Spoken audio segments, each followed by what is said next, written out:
Pirmiausia,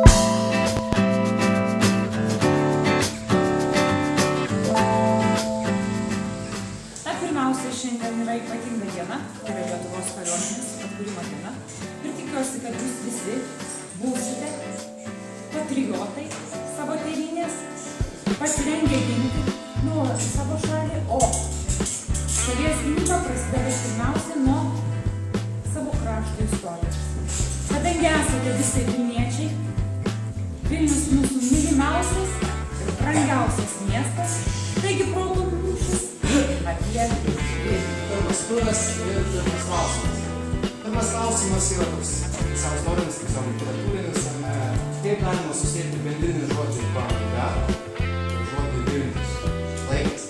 Nepasakiau, kažkaip skirsim minutę laiko jūsų pasiruošimui. Pasitarkite ir banko pavėdėmis.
Sudalyvavot, nebijodami sėdėti po pamokų, gaišti 4 valandos vakaro ir taip toliau.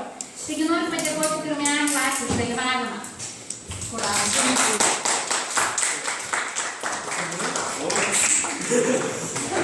Tai pirmai C klasės atstovai. Pirmos D.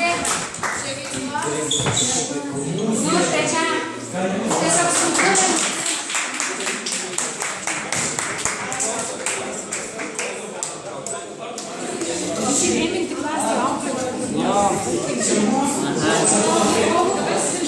Šiandien sužinojau, kad Vilniaus centras yra Baltasis tiltas. Ką sužinojau? Sužinojau, kas tas buvo su gitara. Tai manau, kad šis renginys nebus paskutinis tokių pamokų.